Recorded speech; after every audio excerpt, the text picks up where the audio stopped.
Naghahanap ba kayo ng magandang pagkakampingan during holiday here in UAE? Well, this is for you here in Expo Lake. Good day and good life mga katalipandas. And we arrive nga here in Expo Lake at 10 a.m. in the morning and we start building our tents as per their designated area. At syempre kasama na din ang chikahan, kwentuhan, tawanan, chismisan at kung ano-ano pang mga activities na kailangan para maging masaya ang aming camping. Yearly nga namin ginagawa ang ganitong klase ng activity during holidays here in UAE. Well, this is the best time kasi para magkaroon kami ng bonding. Kami magkakakwarto, kami mga magkakapitbahay, para mas lalo pa naming makilala ang isa't isa. So yun nga, at nag-i-start na kaming mag-prepare ng food for lunch. Meron kaming isda, meron kaming baboy, meron kaming isaw, at marami pang iba. Maganda naman yung napagtayuan namin ng tent kasi nasa ilalim ng puno at saka hindi masyadong mainit ngayon. So perfect timing para nga sa camping. So habang nagpe-prepare nga ng pagkain yung iba, kami naman ay nagpunta din sa lake na sinasabing napakaraming koi fish. And confirm, sobrang dami nga at sobrang lalaki. Sobrang gaganda pa ng mga koi fish na pinakawalan dito sa lake. Habang patuloy na pinapanood ng iba yung koi fish, ako naman ay binibidyohan ko itong buong lake. At syempre hindi na nga ako nakatiis at sinabi ko nga din sa aking mga kasama ikutin na namin na ring buong lake. At yun nga, at hindi na rin naman nakatiis ang aking mga kasama at nagpicture-picture na din para daw profile picture sa Facebook. Gusto ko nga sanang sabihin sa kanila wag nang pakagandahan kasi hindi rin naman nagtatagal. Kung yung katyel nga hindi nagtagal for 11 years. Char!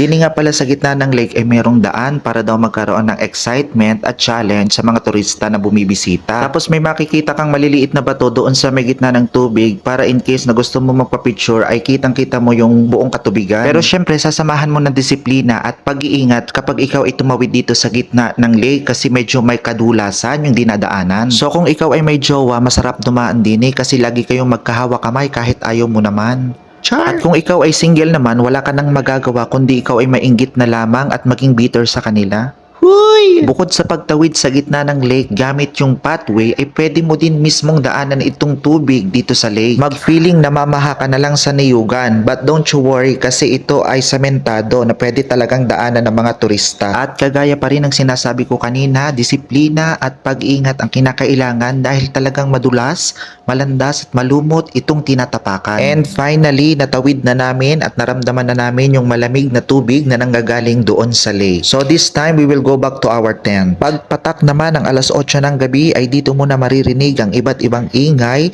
na nagmumula sa iba't ibang tent sa kanilang designated area. Diyan mo naman maririnig yung mga nagbibideo okay, nagkakantahan, nagpapalaro at minsan diyan na rin ginaganap yung advanced Christmas party ng bawat company. At bandang alas 4 naman ng madaling araw ay puro tent na lamang ang inyong makikita dahil tulugan na ang mga tao. Pero kami preparing for breakfast. At alas 7 na nga ng umaga ay hindi pa sumisikat ang araw, malamig pa din ang panahon na kung saan ang ibang mga kasama ko ay makikita mong naka-jacket pa. So still continuing preparing for breakfast at sabay-sabay na kaming kakain ito. Samantalang ito naman ang ilan sa mga kaganapan pagpatak ng alas 7 ng umaga sa mga iba pang nag-camp dito sa Expo Lake. So we are down at 8 o'clock in the morning for final packing at ang lahat ay abala na sa kanilang pagliligpit. And yes, this is our camping experience for the year of 2023 here in Expo Lake.